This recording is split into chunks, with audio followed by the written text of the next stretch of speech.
My name is Carrie Rasmussen. I'm with the Department of Toxic Substances Control. I'm a public participation specialist, and I will be your facilitator today. Today, we have a panel of some of our DTSC experts. We have Carl Palmer, the branch chief of the Safer Consumer Products branch. We have Daphne Mullen. She's our lead of the Chemical and Product Evaluation team. We have Dr. Meredith Williams, the Deputy Director of the Safer Products and Workplaces program. And we have Andre Agalsi. He's the lead of the Chemical and Product Evaluation team. The program today is as follows. We will have a welcome by Dr. Meredith Williams, followed by the summary of DTSC's findings as reflected in the product chemical profile of the MPEs in laundry detergent by Daphne Mullen. This will be followed by the public comment time. And first we will ask for comments on the specific questions that we've put out that we are requesting input on. Those of you that are joining us via the webcast, please submit your comments via this website, or email address rather, saferconsumerproducts@dtsc.ca.gov. And after the public comments that are specifically addressing the questions that we're requesting, that will be the time for more general public comments to follow. So please provide any comments that you have so that we can take them into consideration and possibly incorporate them as we advance towards drafting regulations. After that time, we will have concluding remarks by Dr. Meredith Williams. The workshop will end no later than 12 o'clock noon Pacific time, or when it has received all the comments, whichever occurs first. Now, please join me in welcoming Dr. Meredith Williams, Deputy Director of the Safer Products and Workplaces program, to give the welcome address. Thank you, Carrie. Good morning and welcome. In California, water is precious. We found that out during the drought, and the state is taking a great deal of putting a great deal of emphasis on protecting our aquatic resources. For instance, last month, the Water Board proposed amendments to its recycled water policy. Securing water supply while protecting aquatic resources and habitat is the central challenge of the Delta tunnels. And just last week, Californians voted to approve bonds to help clean up contaminated drinking water. In our new Safer Consumer Products 2018 to 2020 Priority Product Work Plan, DTSC committed to protecting California's valuable and limited water resources and aquatic ecosystems from consumer product-derived contamination. Our concerns stem from those chemicals that aren't fully treated in wastewater treatment plants and, when discharged, can enter the environment and adversely impact fish and wildlife, or end up in drinking water. Other contaminants enter the stormwater, which can then flow directly into water bodies around the state. Our concerns are heightened for many chemicals of emerging concern. These chemicals aren't regulated, nor are they commonly monitored, even when aquatic toxicity is well established. I often say that chemicals of emerging concern have actually already emerged and are out in the environment. Today we'll focus on one set of these chemicals of emerging concern, nonylphenol ethoxylates, or NPEs, specifically those NPEs found in laundry detergents. These chemicals are toxic to aquatic life and are usually found whenever a monitoring study looks for them.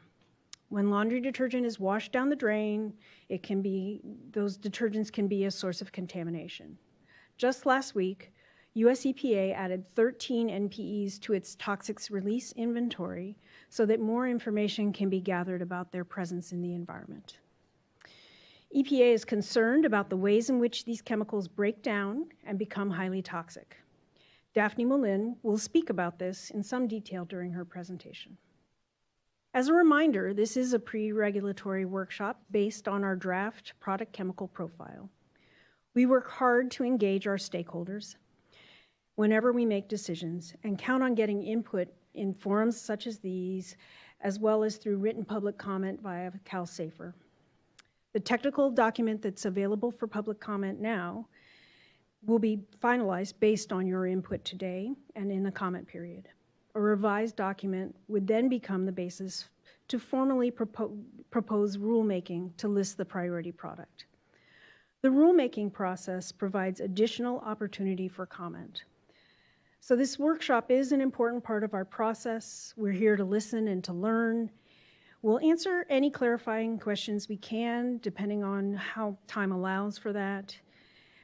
We appreciate your engagement, as always, and look forward to your input. So thank you, and with that, we'll get started with Daphne Mullen. Great, thank you, Meredith, and for that context leading into why we're here today. And we'd like to give you a brief overview of our profile and to hear from you as our stakeholders on our proposal to list NPEs and laundry detergent as a priority product.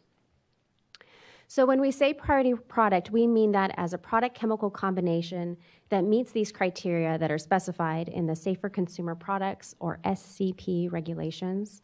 And there must be the potential exposures from the candidate chemical in the product, and those exposures need to contribute to or cause significant or widespread impacts.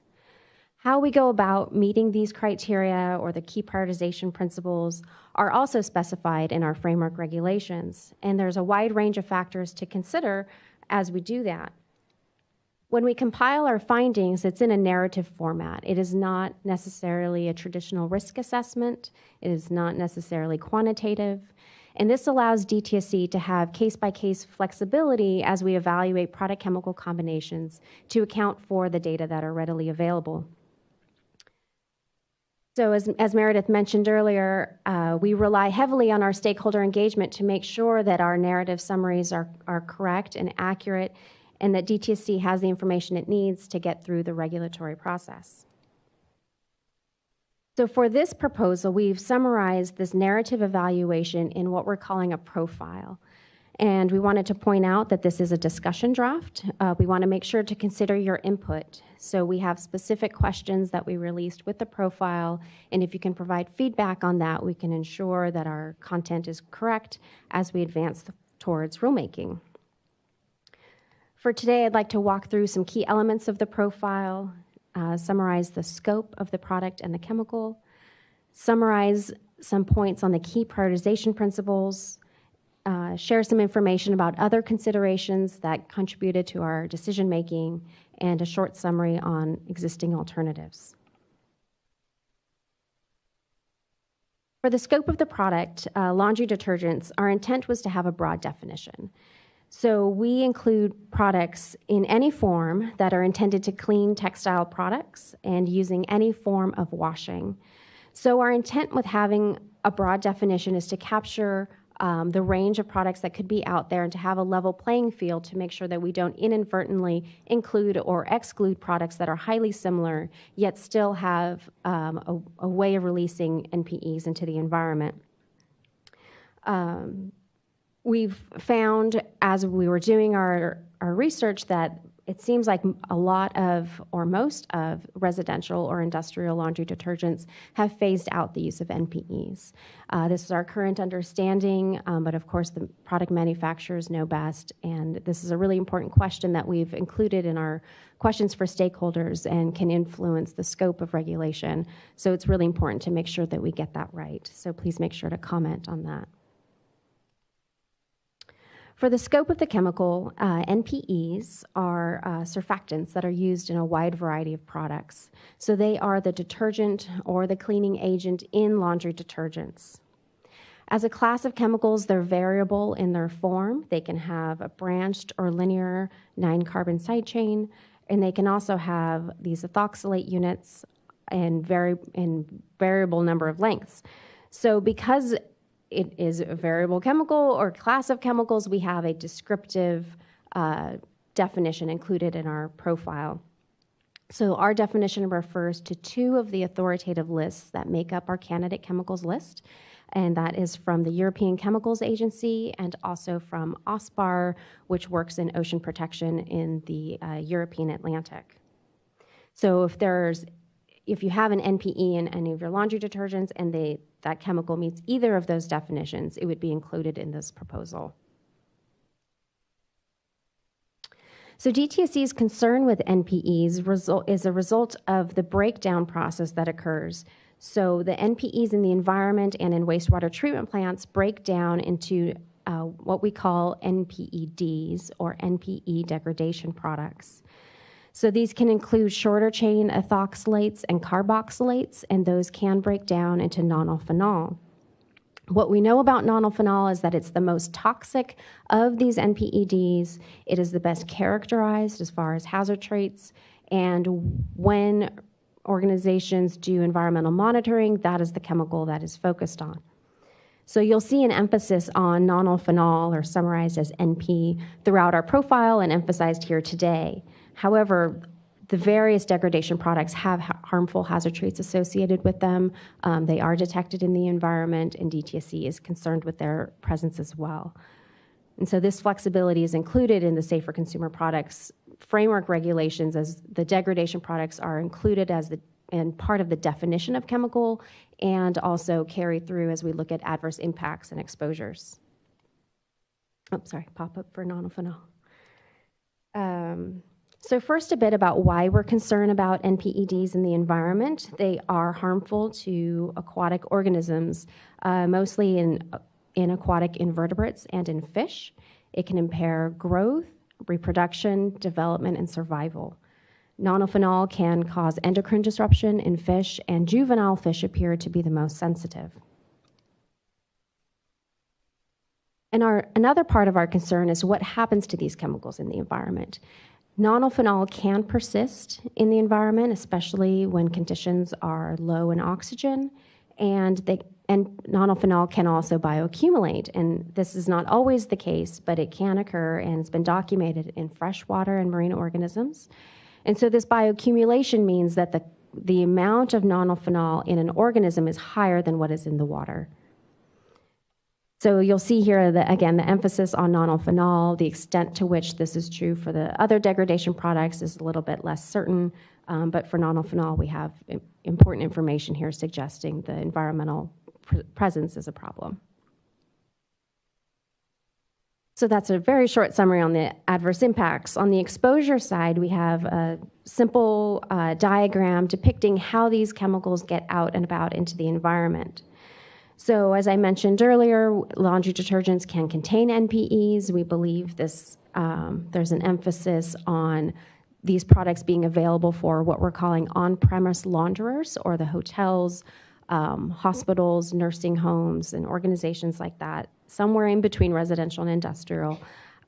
So when these products are used, they are discharged through wastewater, which gets into the wastewater treatment plant. When they go through that treatment process, they break down into those various NPEDs, which are then discharged via effluent into surface water, California's surface water, which of course is habitat for a very important species. So these mixtures are present both in surface water and in sediment, and also in these organisms. And there's other pathways that are important and relevant as well, through biosolids and recycled water. So when we've evaluated existing data for California and for the United States, we found quite a bit of data in these media, and we found reasons for concern for NPEDs being included in these pathways. So the focus of today is to focus on that main pathway through wastewater effluent, but there's definitely more data and information in the profile about those other pathways as well. So DTSC is not the first organization to be concerned about nonylphenol ethoxylates and aquatic protection. Other authoritative organizations have come up with what we're calling aquatic guidelines, standards, or criteria, summarized as GSCs. Or these are levels that are considered to be protective for the aquatic life. So each of these GSCs that have been developed have a different lens, they have a different focus, and they all consider protectiveness a little bit differently. And none of them are exactly perfect for SCP. They were not designed for our program. And so we consider all of them equally, and we don't prefer one over another. So we look at the values that these organizations have put together as a reference point to compare to environmental monitoring data. And when we do that, we see quite a bit of overlap between the values that they've developed and the range of detections in California and the rest of the United States. So you can see that they look at that these GSCs are developed for different environmental media. There's a range of values, and there's some overlap here. So it's also important to note that some of these organizations consider an effective nonylphenol concentration. And so what that means is that these effective nonylphenol concentrations is a way of summarizing the impacts from the range of NPEDs that are out there. So it's an easy way to look at the cumulative impact from the exposure, since the NPEDs are found as mixtures in the environment. So what this graphic is showing is the specific GSE values that have been developed, and it's really important to consider those, how the cumulative impacts come into play. So for example, these values are for the freshwater environment, and looking at a real environmental monitoring report, they detected nonylphenol at 1 microgram per liter, and you'll see that is at the bottom of the range for the GSCs. So it is in that realm of potentially being harmful for aquatic life, but at the lower end compared to the breadth of GSCs that we have.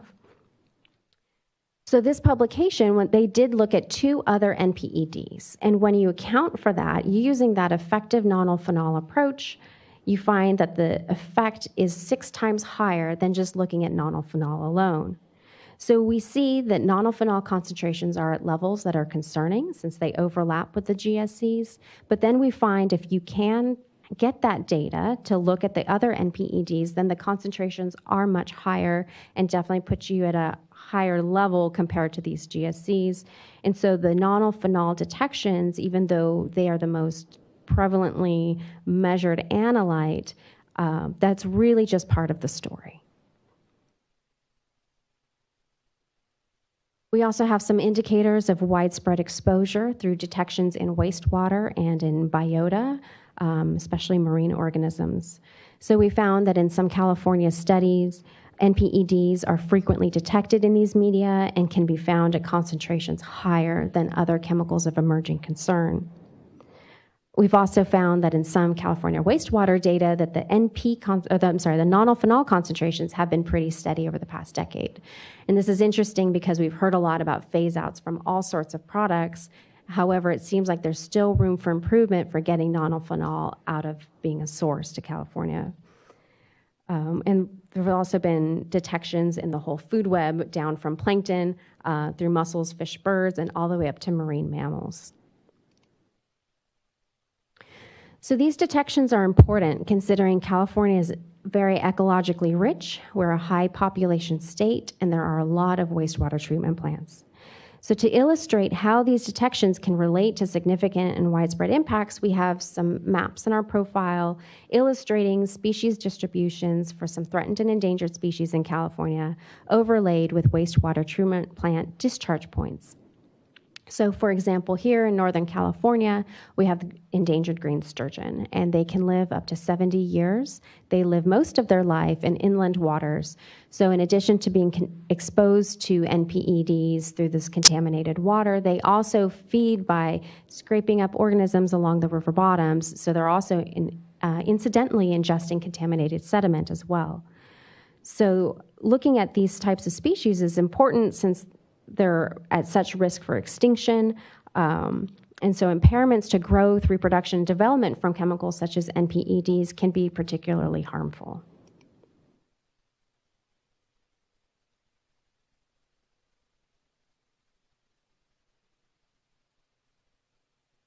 So another element that played into our decision-making is the amount of information, the amount of concern by aquatic experts and other regulatory bodies.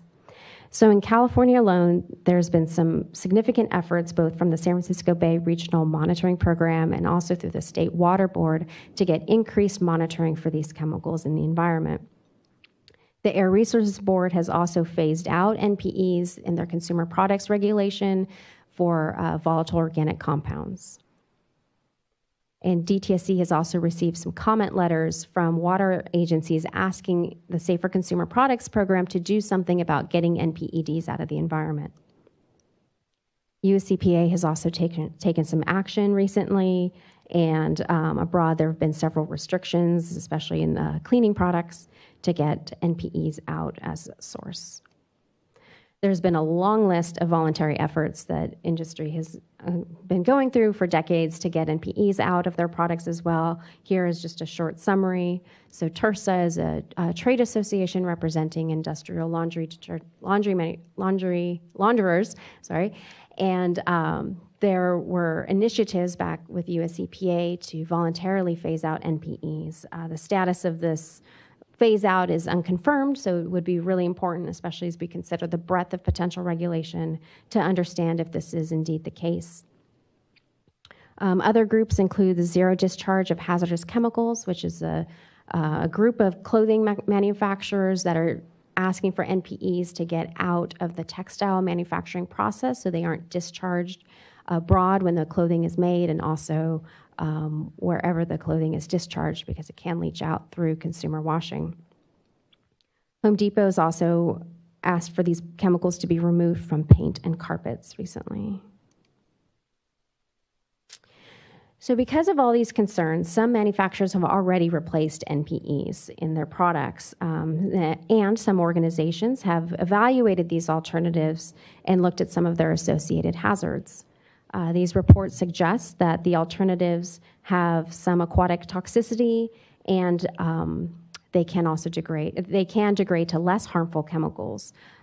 So once the Safer Consumer Products Program goes through the regulatory process for this priority product, the laundry detergent manufacturers would have to consider replacement options and explore impacts and trade-offs associated with their replacement so that we don't end up with regrettable substitutes. So DTSC has not conducted an alternatives analysis on these alternatives, because that discretion is left to the product manufacturers. But DTSC does have quite a bit of support for various tools and sources through our alternatives analysis guide to help product manufacturers inform their decision making.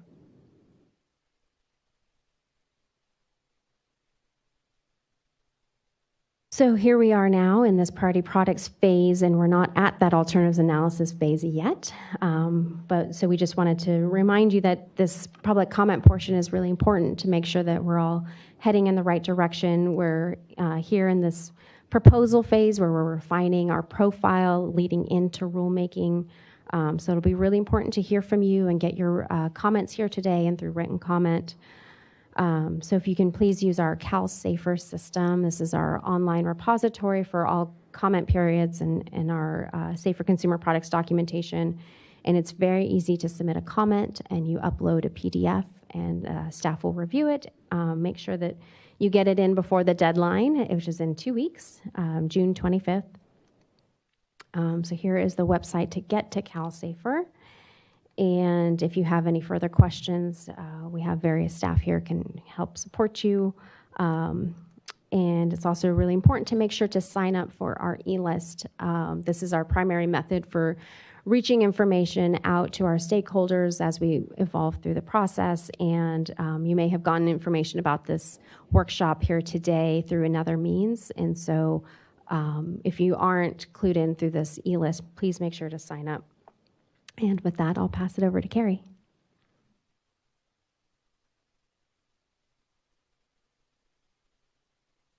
Thank you, Daphne, for that very informative summary. It's now time for the public comment portion. So please turn in your comment cards at this time so that we can call you up or call you for your comments. Carl Palmer is going to put them in order, and then Rob will bring the microphone to your seat. And those of you that are joining us via webcast, please email those comments at this time to saferconsumerproducts.dtsc or at dtsc.ca.gov. That way we can include your comments as well.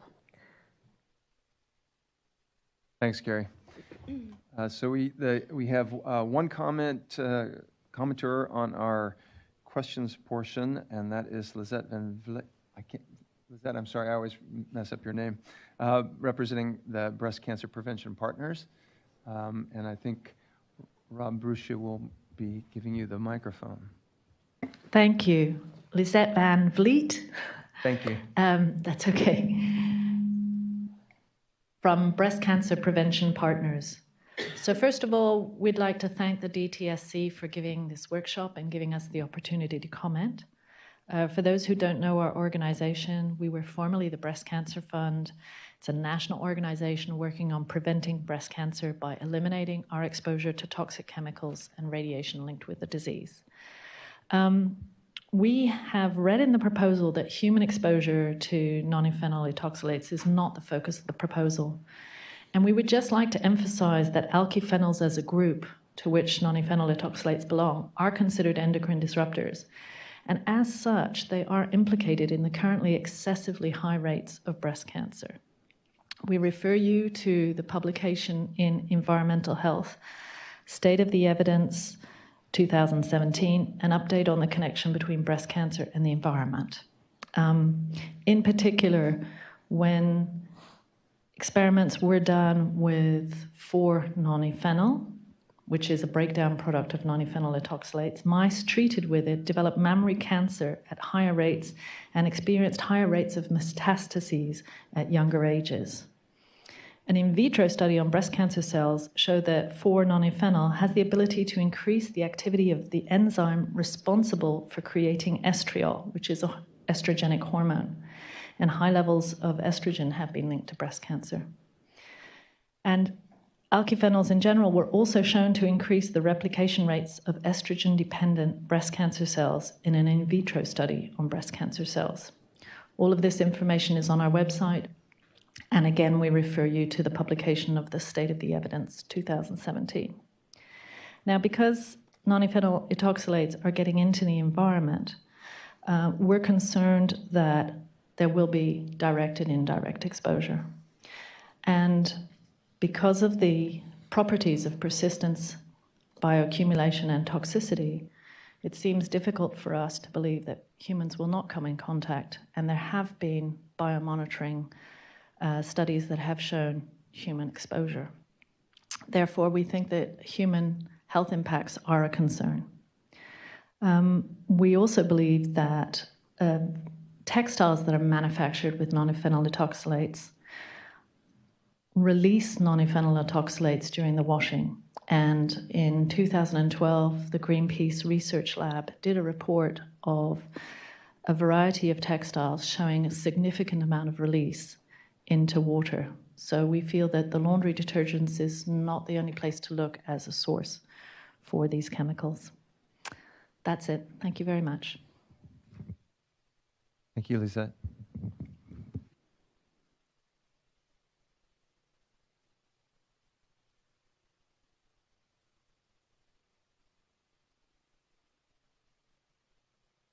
I think we have an online question here.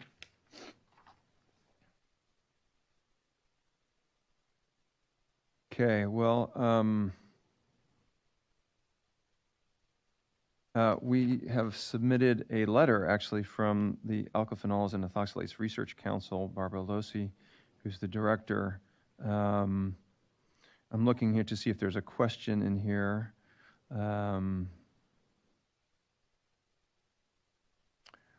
And I don't see a question.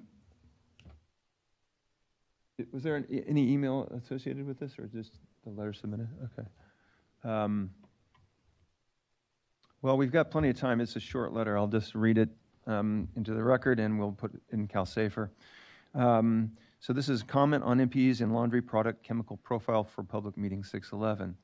The Alkyphenols and Ethoxylates Research Council appreciates this opportunity to comment on the California DTSC document, Product Chemical Profile for NPEs in Laundry Detergent.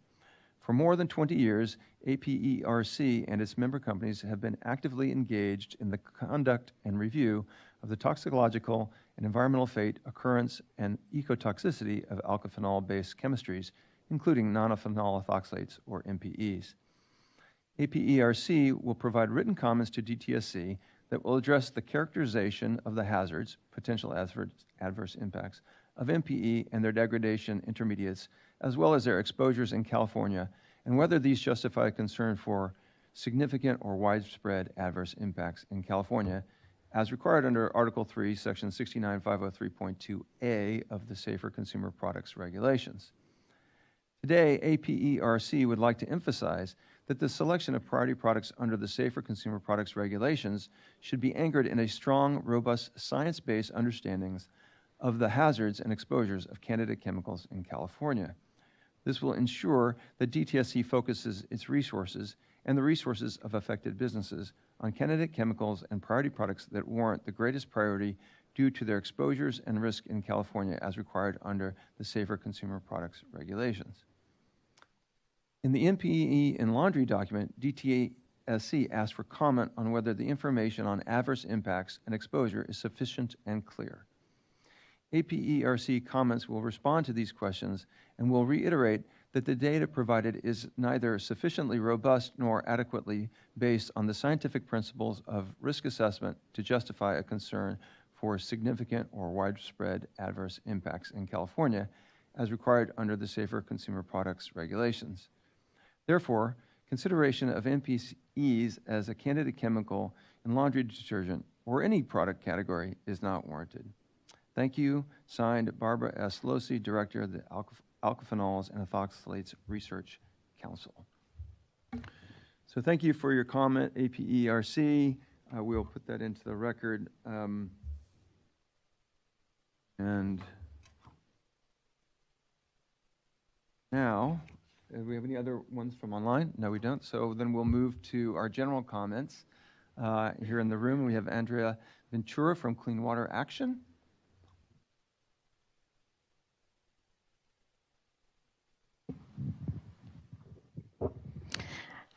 Hi, my name is Andrea Ventura. I am the Toxics Program Manager for Clean Water Action. We are also a national organization that was originally founded to pass the Clean Water Act and also eventually the Safe Drinking Water Act. So as you can see, we have a very strong interest in water and its safety, both for human reasons and for environmental reasons in themselves. As Clean Water Action has been part of the Safer Consumer Products process since the concept of this program was a twinkle in the legislature's eyes. And throughout that time, we have advocated very strongly that the program not only look at human impacts, but also look at environmental endpoints and focus on them as well. And so that's why we were very glad to see this product category and analysis come forward because there are strong environmental and ecosystem implications here. And that in and of itself is worthy of taking action and trying to find the best solutions for products that are having these effects. That said, I am going to bring up a couple of human issues as well, because I think it strengthens the need. You know, one of the reasons we protect the environment is to protect the environment, but part of it is also because of human health and quality of life. And so we do believe, as our analysis of this discussion paper is continuing, it's lengthy, but our reading to date is that it is very clear. It sets a good platform for why this is an issue. These chemicals are an issue in these products. We would agree with breast cancer prevention partners that these are chemicals we should be looking at beyond just laundry detergents, but this is a good place to start. And we think that you've laid out a very clear demonstration of the toxicity of these chemicals as a whole and the scope of its presence in the aquatic environment. But I do want to bring up a couple of things that I think get to your point of demonstrating significant and widespread adverse impacts and implications for water authorities and other governments. First of all, and we recognize that the human impacts have not been the focus of this analysis, but I think they strengthen the the argument here. First of all, you make a clear you make it clear that these chemicals are bioaccumulative. They move up the food chain. That obviously can affect other wildlife that are eating species in the water, affect the ecosystems. However, last year, the State Water Board took a very important step in recognizing human subsistence fishing and tribal cultural uses as being beneficial uses of some California waterways. And in the years ahead, waterways are going to be start being designated as supporting subsistence fishing. These are usually communities of color or low-income communities where people depend on these fish for basic sustenance, and they are consuming high levels of it. So, I learned a lot from my colleague here from Breast Cancer Prevention Partners from her comments, but we can see a direct link to human exposure there. And that is something, and I would also say that you make the point about salmonids in the discussion paper.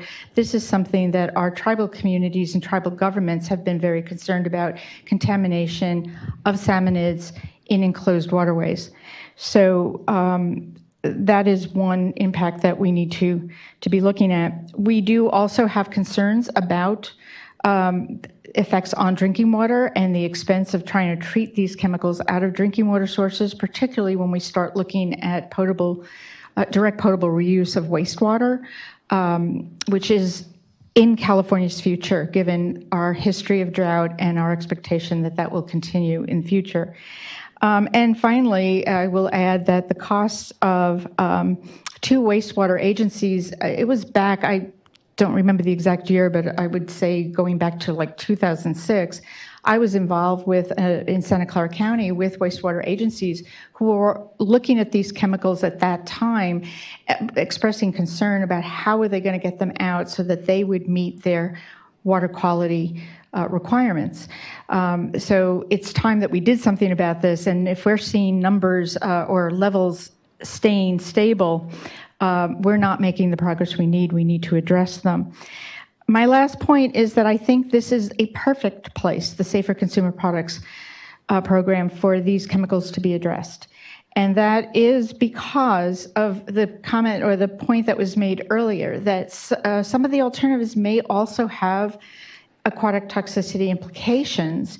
This is going to allow companies to not just make a decision to switch out of something or phase something out and then have to come back and do it again because what they chose was the wrong solution. So this is going to provide a collaborative and a scientifically robust process by which we can make the best decisions as to how to move forward with these products.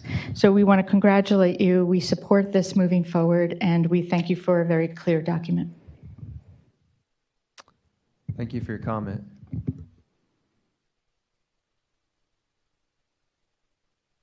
Okay, so at this time, we don't have any comments or questions from online, and we have some time, and we'll query the audience here if there anyone that wants to submit a comment or ask a question. Okay, seeing none, I think we can move on. I will encourage people to go to CalSafer and submit comments within the next couple of weeks to provide any comments. We would look forward to all and input. Thank you. Yes, so please submit your comments. It closes on June 25th. And without further ado, I'd like to bring on Dr. Meredith Williams for the closing address. Thank you. Well, that was certainly short and sweet. But despite that limited length, I think we did get some valuable input, very helpful. And we will look forward to the submitted comments that maybe take some of those issues and dig into them a little bit more. As always, we're always so pleased with the usefulness of the engagement that we have, and we'll look forward to that. So thank you for your attendance today, and thank you, Daphne, and everyone who worked hard to put this together. And hopefully online you were able to participate effectively, and if not, please let us know. We're happy to make ourselves available and we will keep you posted on our progress. Thank you.